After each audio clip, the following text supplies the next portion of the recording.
1965 সালে সাহারা মরুভূমির উপর দিয়ে একটি স্পেসক্রাফট উড়ে যাচ্ছিল। এর মধ্যে বসে থাকা দুই মহাকাশচারী অনেক আশ্চর্যের সঙ্গে ভূমির দিকে তাকিয়েছিল, কিন্তু হঠাৎ তারা সাহারার মাঝে এমন এক জিনিস নোটিশ করে যা ছিল খুবই অদ্ভুত। এই দুই মহাকাশচারীর নাম ছিল জেমস ম্যাকডেভিড আর এডওয়ার্ড হোয়াইট। এরা দুইজনই সাহারার বালির মাঝে মানুষের চোখের আকৃতির একটি স্ট্রাকচার দেখতে পায়। অবাক করার বিষয় হলো এই স্ট্রাকচারের মধ্যে মানুষের চোখের আকৃতির মতো পুতলিরও উপস্থিত রয়েছে। এই চোখটি লম্বা প্রায় 265 কিলোমিটার আর চওড়া 70 কিলোমিটার। এর টোটাল এরিয়া 18,500 স্কোয়ার কিলোমিটারের থেকেও বিশাল, মানে এর ভিতর টোটাল 60টা ঢাকা শহরকে রাখা যাবে। আর এর পুতলি যেটা একদম পারফেক্ট গোল শেপের রয়েছে, এর ডায়ামিটার 40 কিলোমিটার। এত বিশাল এই রহস্যময় স্ট্রাকচারটিকে কেবল স্পেস থেকেই দেখা সম্ভব, আর এটা আই অফ দ্য সাহারা অথবা রিচার্ড স্ট্রাকচার নামে পরিচিত। এখন হয়তো আপনার মনে হবে এখানে কোনো বড় অ্যাস্টেরয়েড আঘাত করে, কিন্তু বাস্তবে এমন কিছু ঘটেনি। এখান থেকে বিজ্ঞানীরা আজ পর্যন্ত কোনো অ্যাস্টেরয়েড ইম্প্যাক্টের চিহ্ন খুঁজে পায়নি, আর এটাই একমাত্র কারণ যা এই স্ট্রাকচারটি আজ পর্যন্ত বিজ্ঞানীদের গভীর চিন্তার মধ্যে রেখে দিয়েছে। 1000 মাইল পর্যন্ত বিস্তৃত সাহারার বুকে এই আজব আর নিখুঁত গোল আকৃতিটি কিভাবে তৈরি হয়েছিল এই বিষয়ে আমাদের কোনো ধারণা নেই ঠিকই, কিন্তু ইতিহাসবিদরা প্রাচীন ইতিহাসে হারিয়ে যাওয়া যে বিখ্যাত শহর আটলান্টিসের নকশা উল্লেখ করেছিল তার সঙ্গে এটার অনেক মিল রয়েছে। কেবল দু একটা নয়, আটলান্টিসের অসংখ্য নকশা প্রমাণ করে যে এটা একটা সময় অনেক অ্যাডভান্স সভ্যতা ছিল, যাদের শহরকে রিংয়ের আকৃতিতে বানানো হয়, আর প্রত্যেকটা রিং একে অপরের সঙ্গে ব্রিজের দ্বারা কানেক্টেড ছিল, আর এর নিচে দিয়ে সমুদ্রের জল বয়ে যেত। আই অফ সাহারা আর আটলান্টিস শহরের ব্যাখ্যার মধ্যে অনেক সাদৃশ্য রয়েছে। যদি এর লোকেশনের কথা বলা হয় তাহলে 2500 বছর পূর্বে গ্রিস হিস্টোরিয়ান হেরোডোটাস সেই সময় পৃথিবীর ম্যাপ তৈরি করেছিলেন। তার এই ম্যাপে আফ্রিকার পশ্চিমে আটলান্টিস নামের একটি শহরও উল্লেখ করেন। যদি এই ম্যাপটিকে বর্তমান ম্যাপের সঙ্গে ম্যাচ করা হয় তাহলেও আটলান্টিসের লোকেশন আই অফ সাহারা লোকেশনের সঙ্গে ম্যাচ করে। 2000 বছর পূর্বে রোমান জিওগ্রাফার প্যাম্পানিয়াস মেলা একটি ওয়ার্ল্ড ম্যাপ তৈরি করেছিলেন। এর মধ্যেও আটলান্টিস নামের একটি শহরকে উল্লেখ করা হয়েছে। এই ম্যাপটির ওরিয়েন্টেশন ইস্টের দিকে, কিন্তু যদি এটাকে রোটেট করে নর্থকে উপরে করা হয় তাহলে দেখা যাবে শহরের নর্থ ওয়েস্টের দিকে আটলান্টিস শহরকে উল্লেখ করা হয়েছে।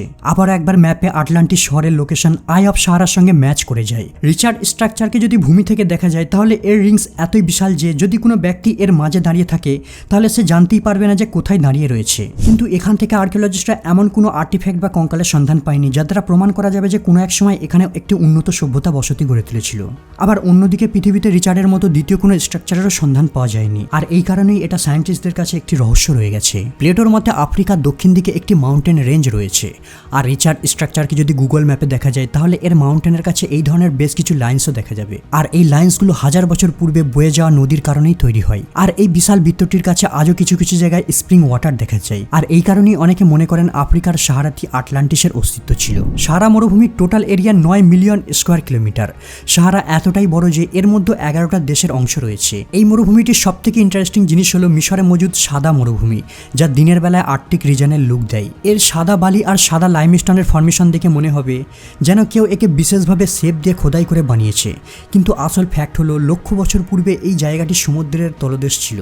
আজ থেকে 250 মিলিয়ন বছর পূর্বে যখন আমাদের পৃথিবীতে ডাইনোসরের রাজত্ব চলত সেই সময় এই জায়গায় টেটিস নামের একটি সাগর ছিল, আর সাগরের তলদেশে এই লাইমস্টোনের লেয়ারগুলি মজুদ ছিল। কিন্তু সময়ের সাথে সাথে যখন নতুন কন্টিনেন্ট তৈরি হয় এখানে তখন সমুদ্রের অস্তিত্ব শেষ হয়ে যায়, আর এই জমে থাকা লেয়ারগুলির উপর প্রথমবারের মতো হাওয়া লাগা শুরু হয়, আর হাওয়ার ক্ষয়ের কারণে লাইমস্টোনের ক্ষুদ্র ক্ষুদ্র কণা বালি রূপে ছড়িয়ে পড়তে থাকে, আর ধীরে ধীরে এটা সাদা মরুভূমিতে রূপান্তরিত হয়ে যায়। কেবল সাদা মরুভূমি নয়, বরং সম্পূর্ণ সাহারা মরুভূমি তৈরি হওয়ার পেছনে এটাই একমাত্র কারণ। যেখানে সাদা লাইমস্টোন ছিল সেখানে সাদা মরুভূমি হয়ে যায়, আর যেখানে স্যান্ড স্টোন ছিল সেখানে অরেঞ্জ কালারের মরুভূমি হয়ে যায়।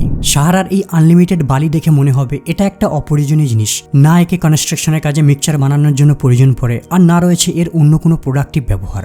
কিন্তু বাস্তবে এই সাহারার বালি যা 4000 কিলোমিটার দূরে অবস্থিত অ্যামাজন রেইন ফরেস্টের গাছপালাদের জীবিত রেখেছে। প্রতি বছর মিলিয়ন টন বালি হাওয়ার সাহায্যে উড়ে সমুদ্র পার করে সাউথ আমেরিকায় গিয়ে পড়ে, আর এই বালির মধ্যে মজুদ রয়েছে 0.08% ফসফরাস। এক্সপার্টরা মনে করেন অ্যামাজন জঙ্গলের ফসফরাস লেভেলকে মেনটেন রাখার জন্য এতটাই ডাস্টই যথেষ্ট। অ্যামাজন জঙ্গলের বৃষ্টির জলের সঙ্গে ফসফরাস নদীতে বয়ে যায়, কিন্তু যদি সাহারার ফসফরাস অ্যামাজন জঙ্গলে গিয়ে না পড়ে তাহলে এখানের মাটিতে ফসফরাসের ঘাটতি দেখা দেবে, ফলে নতুন প্লান্ট আর বেড়ে উঠতে পারবে না। তাই সাহারার এই বালি না থাকলে আজ অ্যামাজন জঙ্গলেরও অস্তিত্ব থাকতো না। সাহারা মরুভূমিতে এনিটো প্লাটো নামে একটি জায়গা আছে যেখানে একটি গোপন বাগান রয়েছে। এই জায়গাটি উত্তপ্তময় মরুভূমিতে ভ্রমণ করা পথিকদের জন্য স্টপ ওভার। এখানে উটেরা জল পান করে, আর পথিকদের বিশ্রাম নেবার জন্য রয়েছে ঠান্ডা গুহা। আর এই গুহাগুলোতে প্রাচীন সাহারার আজও কিছু নমুনা দেখা যায় যা প্রমাণ করে একটা সময় সাহারা সবুজ অরণ্য দ্বারা পূর্ণ ছিল। গুহার ভিতর অসংখ্য রক আর্ট দেখা যায়, যার মধ্যে গরুর আর্ট সব থেকে বেশি রয়েছে। রয়েছে। এই প্রাণীদের সেখানেই দেখা যায় যেখানে তাদের জন্য রয়েছে পর্যাপ্ত ঘাস, কিন্তু আজ এখানে উট ছাড়া আর অন্য কোনো প্রাণী দেখা যায় না। 1940 সাল পর্যন্ত এখানে কেবল গুণাগুন্তি কিছু আফ্রিকান লায়ন দেখা যেত, কিন্তু বর্তমানে তাদেরও বিলুপ্তি ঘটে। প্রাচীন মিশরের রাজা তুতানখামুনের নেকলেসের এই অদ্ভুত জেম স্টোনের রহস্য এই সাহারার মধ্যে লুকিয়ে রয়েছে। এই পাথরটি গবেষকদের কয়েক বছর ধরে গভীর ধাঁধার মধ্যে রেখে দিয়েছিল। এটা একটা ন্যাচারাল গ্লাস স্টোন যা পৃথিবীতে আর কোথাও পাওয়া যায় না।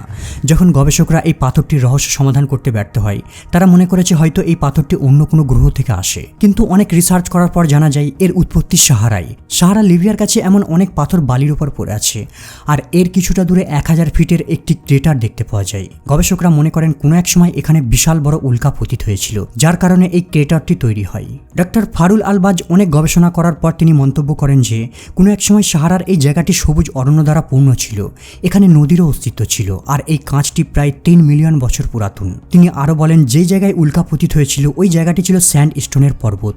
যখন এই স্যান্ড স্টোনের উপর উল্কা পতিত হয়, 1 সেকেন্ডের মধ্যে স্যান্ড স্টোনকে গলিয়ে দিয়েছিল, আর গলিত হওয়া তরল লাভা যখন জলের সংস্পর্শে আসে সঙ্গে সঙ্গে ঠান্ডা হয়ে যায়, আর এই ধরনের অদ্ভুত সিলিকা কাঁচ তৈরি হয়।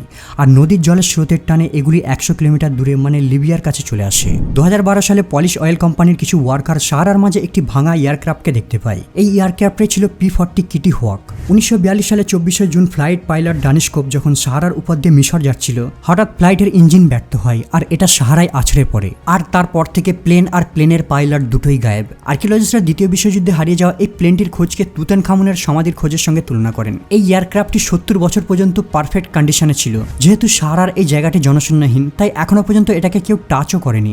আর্কিওলজিস্টরা এই প্লেনের আশেপাশে পাইলটের হাড় কঙ্কালের অনেক সন্ধান করে, কিন্তু তার কোনো হদিশ পাওয়া যায়নি। কেবল প্লেনের পাশে একটা প্যারাসুট দিয়ে শেল্টার বানানো রয়েছে, আর এটা দেখে মনে হচ্ছে যেন পাইলট এখানে আশ্রয় নিয়েছিল। কিন্তু খাবার জল শেষ হতেই সে সেফটির জন্য কাছাকাছি লোকালয়ের সন্ধানে বেরিয়ে পড়ে। যেহেতু এই এয়ারক্রাফটটি কাছাকাছি শহরের থেকে প্রায় 200 মাইল দূরে ভেঙে পড়েছিল, তাই এতটা পথ সে পায়ে হেঁটে পৌঁছাতে পারেনি। ক্ষুধা আর পিপাসার জ্বালায় সে এখানেই মারা যায়, আর হাওয়ার সাথে বালিতে সে চাপা পড়ে যায়। নভেম্বর 1974 সালে ইথিওপিয়ার হাদার অঞ্চল, যেটা সাহারায় অবস্থিত, এখান থেকে আর্কিওলজিস্টরা মানবজাতির সবথেকে পুরাতন কঙ্কালের সন্ধান পায়। এই কঙ্কালটি 40% কমপ্লিট ছিল, যা প্রায় 3.2 মিলিয়ন বছর পুরাতন। অনেক ধর্মে মানব সভ্যতার শুরুর যেই এরিয়া সম্পর্কে বলা হয়েছে তা বর্তমানের এই আফ্রিকায়। প্লাস বৈজ্ঞানিকভাবে প্রমাণিত যে মানব জাতির সর্বপ্রথম আফ্রিকাতে সূত্রপাত হয়েছিল। আর্কিওলজিস্টরা এখান থেকে মানুষের হাড় কঙ্কালের সাথে সাথে প্রাচীনকালের প্রাণীদেরও জীবাশ্মের সন্ধান পেয়েছে। এ থেকে স্পষ্ট বোঝা যায় যে একটা সময় সাহারা মরুভূমি বসবাসের উপযোগী ছিল। বন্ধুরা, আজ এই পর্যন্ত আপাতত বিদায় নিলাম, দেখা হবে আবার পরের এপিসোডে।